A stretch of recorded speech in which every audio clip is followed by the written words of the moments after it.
ప్రేమ తీరాలు ధారావాహిక రెండవ భాగం. రచన త్రిగుళ్ల లక్ష్మీ శర్మ.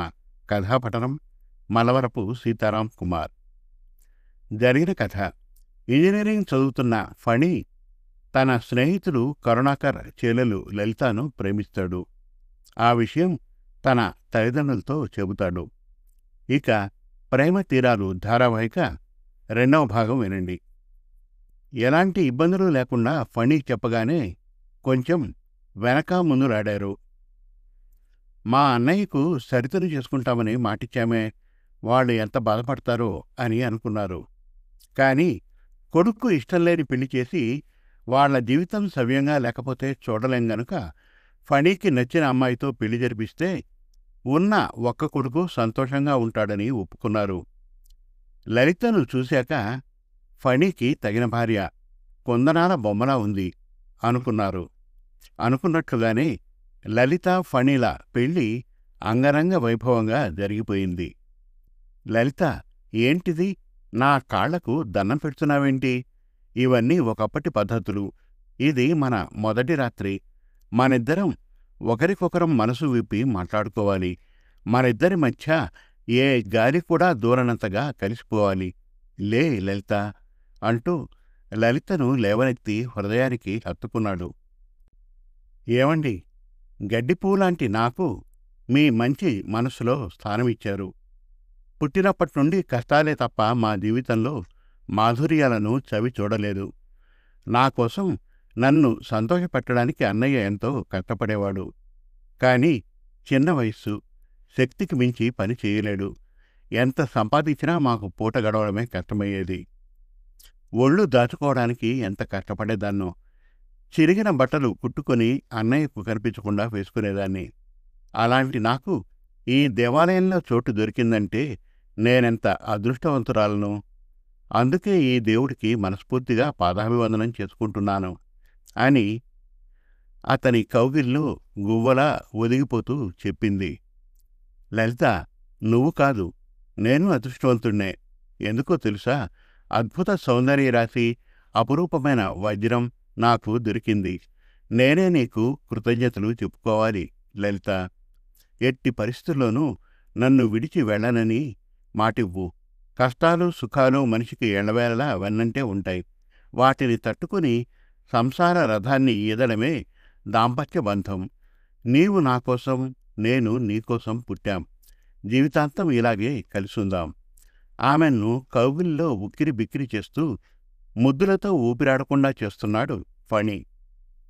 ఏవండి, నేను మిమ్మల్ని విడిచిపెట్టడమంటే నా ఊపిరి పోయిన తర్వాతనే. ఈ జన్మలోనే కాదు, జన్మ జన్మలకు మీదానిగా పుట్టాలనే ఆ దేవుణ్ణి కోరుకుంటాను అంటూ అతని చేతులు కళ్లకు అద్దుకుంది. లలిత, ఏడుస్తున్నావా? వెక్కి వెక్కి ఏడ్చింది. లలిత, ఇలా చూడు, ఇన్నాళ్ళు ఏం కష్టాలు పడ్డావో నాకు తెలీదు. ఇక నుండి నీ కంటి నుండి ఒక్క కన్నీటి చుక్క రావడానికి వీల్లేదు. ఆమెను దగ్గరకు తీసుకుని కళ్ళు తుడిచాడు. ఏమండి, మీరు ఎప్పుడూ నా మీద ఇలాంటి ప్రేమనే చూపిస్తారా? ఎవరైనా మన మధ్య లేనిపోనివి చెప్పినా మీరు నమ్మరు కదా. మీకు నా మీద నమ్మకం పోయిన రోజు నేను జీవచ్ఛవాన్నే. మీకు ఏ అనుమానం వచ్చినా నా చెంప పగలగొట్టి నన్ను నిలదీయండి. కానీ నన్ను మాత్రం మీ నుండి విడదీయకండి. నాకు ఈ ఒక్క వరమివ్వండి చాలు. అతని జుట్టులోకి వేళ్లు పోలిస్తూ అనురాగంతో అడిగింది. లలిత, నువ్వు నా ప్రాణం. నిన్ను నేను తప్పు పడతానని ఎలా అనుకున్నావు? ఎవరో కాదు, ఆ దేవుడే వచ్చి నిన్ను నా నుండి దూరం చేస్తానన్నా అతనితో పోట్లాడతాను. కానీ నిన్ను మాత్రం వదులుకోను, సరేనా? నవ్వుతూ అడిగాడు. కళ్లతోనే నవ్వుతూ అతని వైపు చూసింది. తృప్తిగా ఆమెను గాఢంగా గుండెలకు హత్తుకున్నాడు. లలిత అత్తింట్లో అడుగుపెట్టిన వేళా విశేషం బాగుంది ఫణికి. మంచి ఉద్యోగం వచ్చింది. కొత్త కాపురం, చూడ ముచ్చటైన జంట. అందరి కళ్ళు వీళ్ల మీదే. లలితకు ఫణితోటిదే లోకం. తన ప్రేమనంతా ఫణి కోసమే అన్నట్లుగా ఉండేది లలిత. ఒక్క క్షణం కూడా భర్త ఎడబాటు సహించేది కాదు. కానీ తప్పదు. అతను ఆఫీసుకు వెళ్ళి వచ్చే వరకు చంద్రుని కోసం చెకోరిలా ఎదురు చూస్తుంది. అక్కడ ఫణి పరిస్థితి అంతే. ఆఫీసుకు వెళ్తాడే కానీ మనసంతా లలిత చుట్టూనే తిరుగుతుంది. ఎప్పుడెప్పుడు తన ముందు వారిపోతానా అని ఎదురు చూస్తూ ఉంటాడు. లలితంటే పంచప్రాణాలు ఫణికి. కరుణాకర్కు దగ్గరలోనే ఇల్లు తీసుకున్నారు. చెల్లిని చూడకుండా ఉండలేడు.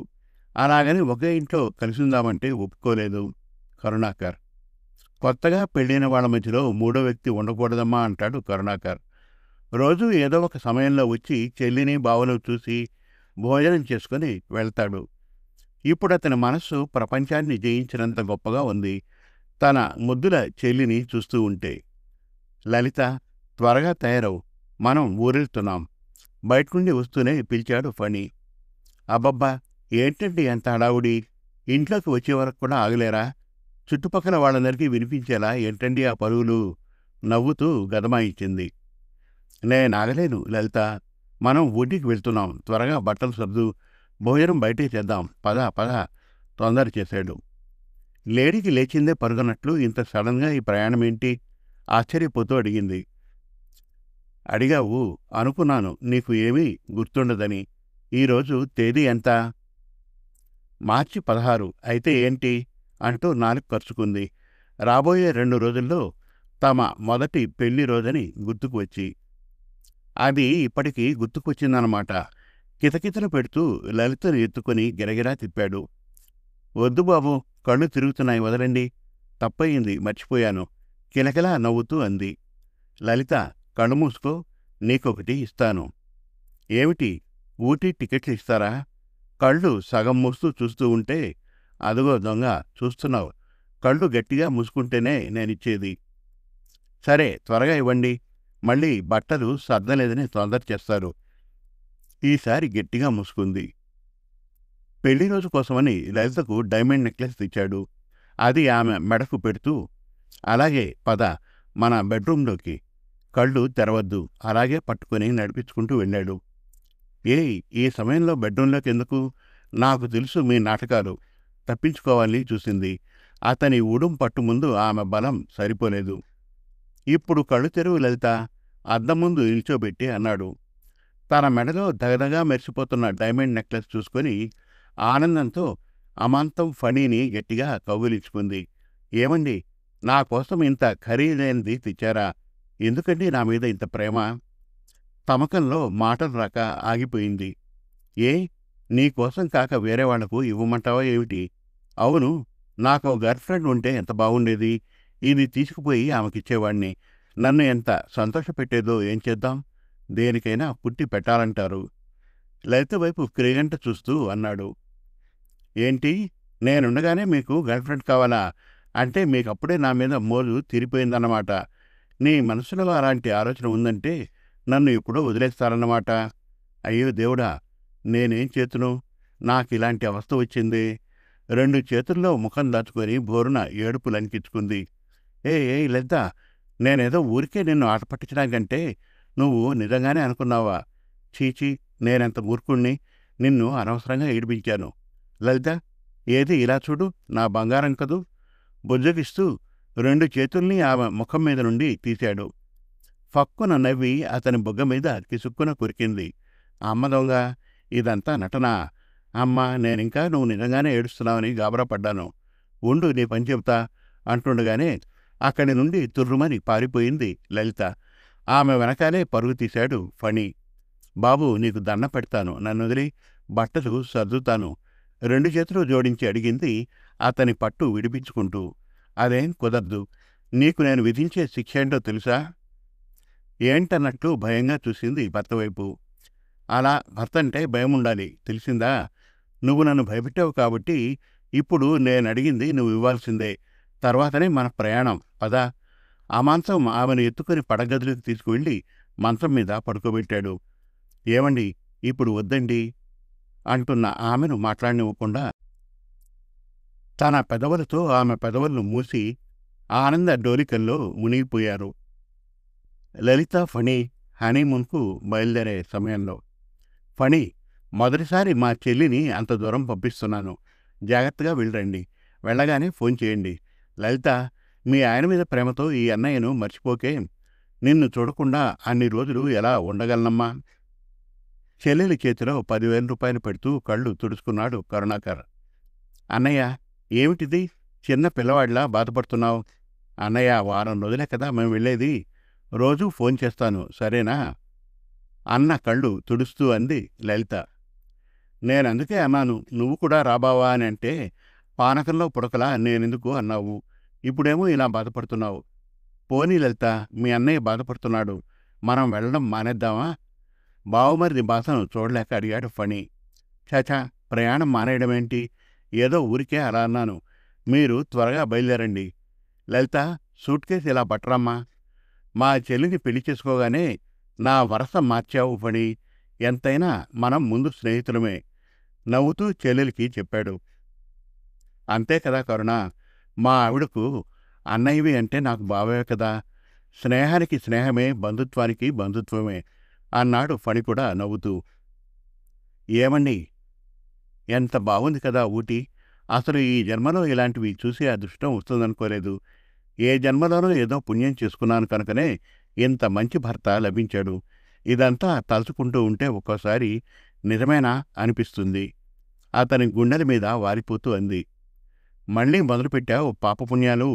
లలిత, నీకోటి చెప్పనా? పెళ్ళిళ్ళు స్వర్గంలోనే నిర్ణయిస్తారట, తెలుసా? ఇది నువ్వు నేను కోరుకున్నదే కాదు, మనకు రాసిపెట్టింది జరిగింది. అంతే. ఇక మనం చేయవలసింది 3 పువ్వులు 6 కాయలు అన్నట్లుగా చక్కగా కాపురం చేసుకోవడమే. మరో మాటకు అవకాశం ఇవ్వకుండా గట్టిగా కౌగిల్లో బంధించాడు. లలిత, మన మొదటి పెళ్లిరోజు బహుమతిగా నాకేమిస్తున్నావో తెలుసా? ఇక్కడున్న వారం రోజులు నేనేం చేసినా నువ్వు కాదనకూడదు. అదే నువ్వు నాకిచ్చే పెద్ద బహుమతి. బుద్ధిమంతురాల్లా నేను ఎలా చెప్తే అలా నడుచుకోవాలి. ఈ చల్లగాలి, చక్కటి ప్రకృతి మనకు మర్చిపోలేని మధుర స్మృతి కావాలి అంటూ చక్కని గింతలు పెడుతూ గిరగిరా తిప్పాడు లలితను. అబ్బా, వదలండి, కళ్ళు తిరుగుతున్నాయి. మీకు నేనిచ్చే బహుమతి నా దగ్గరనే ఉంది. ముందు మీరు నన్ను వదలండి నవ్వుతూ అడిగింది. చక్కున లలితను తిప్పడమాపి ఆ వైపు చూశాడు. ఏమిటి, నువ్వు నా కోసం బహుమతి తెచ్చావా? ఏది చూపమే మరి? ఆశ్చర్యంగా చూస్తూ అడిగాడు. ఇలా మీ చేతినివ్వండి. ఇక్కడ ఉంది మీకు కావలసిన బహుమతి. మీరు త్వరలో నాన్న, నేను అమ్మను కాబోతున్నాం. సిగ్గుపడుతూ ఫణి చేతుల్ని తన పొట్ట మీద అనించుకుంది. లలిత, నువ్వు చెప్పేది నిజమా? ఇంత మంచి బహుమతి దగ్గర పెట్టుకొని నాకు చెప్పలేదు. అపురూపంగా లలిత వైపు చూస్తూ ఆమె పొట్ట మీద తమకంగా ముద్దులతో ముంచెత్తాడు. ఏవండి, నాకు మొన్ననే తెలిసింది. చెబుదామనుకున్నాను కానీ మీరు ఊటీ ప్రయాణమని తొందర చేశారు. మీరు నాకు మన పెళ్లి రోజుకు కానుక డైమండ్ నెక్లెస్ తెచ్చారు. ఆ సంతోషాన్ని నేను అనుభవించాలి. మీకు నేనివ్వగలిగిన బహుమతి ఏముంటుంది? మీరే నాకొక అపూర్వమైన పెన్నిధి. మన పెళ్లి రోజు ఈ విషయం చెప్పి మిమ్మల్ని సంతోషపెట్టాలని ముందు చెప్పలేదు. మీకు పాప కావాలా, బాబు కావాలా చెప్పండి? అతని హృదయం మీద తలపెట్టుకుని కళ్ళలోకి చూస్తూ అడిగింది. నిజంగా నేనెవరిని అడిగితే వాణ్ణిస్తావా లలిత? చెప్పండి, ఎవరు కావాలి? నాకైతే నీలాంటి కరువు కళ్ళ, కొనదేరిన ముక్కు, ఎర్రగా పండిన నీ పెదవుల్లాంటి పెదావులు, చంద్రబింబంలా నీ మోముతో ఉన్న అమ్మాయి, అలాగే ఆ అమ్మాయికి తగ్గట్టుగా ఉండేలా ఒక బాబు చాలు. నువ్విద్దరినీ ఒకేసారి ఇచ్చావంటే మనకు ఓ పనైపోతుంది. నువ్వు ప్రతిసారి కష్టపడవలసిన పనిలేదు. ఏమంటావ్? కవ్విస్తూ అడిగాడు. అబ్బా ఆశ, ఇంకా నయం, నలుగురిని కావాలని అడగలేదు. మోసేవాడికి తెలుసు కావడి భారం. మీకేం, మీరు చేసేది చేసి హాయిగా ఉంటారు. 9 నెలలు మోసి ప్రసవ వేదన మామూలుగా ఉంటుందనుకుంటున్నారా? అమ్మో, ఆడదానికి పునర్జన్మ అంటారు, తెలుసా? నా వల్ల కాదు బాబు, మనకు ఒక్కరే చాలు. అది కూడా మీలాంటి అందమైన మంచి మనసున్న బాబు కావాలి నాకు. బొంగుమూతి పెడుతూ అంది. ఆ రోజంతా ఒకరితో ఒకరు కబుర్లు చెబుతూ గదిలో నుండి బయటకు రాకుండా గడిపారు. వాళ్ళు అలా ఊటీలో ఉన్నప్పుడు ఒకరోజు, ఏ లలిత, బాగున్నావా? ఏమిటి ఇక్కడున్నావు? మీ ఆయన అతను పెళ్లి చేసుకున్నావా? అసలు గుర్తే పట్టలేదు నిన్ను.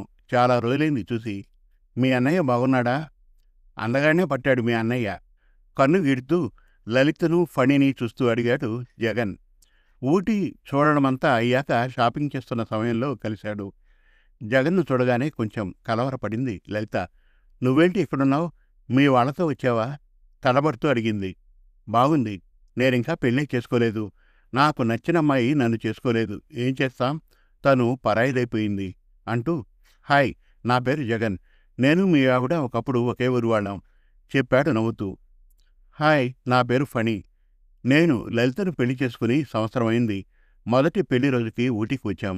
రేపు తిరుగు ప్రయాణం. చేతిలో చేయి వేస్తూ చెప్పాడు ఫణి. ఏమండి, వెళ్దామా? చెవి దగ్గర గుసగుసగా అడిగింది. ఓకే బ్రదర్, వెళ్ళొస్తాం చెప్పి బయలుదేరారు. వెనక్కి వెనక్కి చూస్తూ నడుస్తోంది లలిత. ఫణికి ఏం అర్థం కాలేదు. అతన్ని చూస్తే ఎందుకు తడబుడుతూ ఉందో అని. ఇంకా ఉంది ప్రేమ తీరాలు ధారావాహిక 3వ భాగం త్వరలో. మరిన్ని చక్కటి కథల కోసం, కవితల కోసం, వెబ్ సిరీస్ కోసం మన తెలుగు కథలు .com విజిట్ చేయండి. Thank you.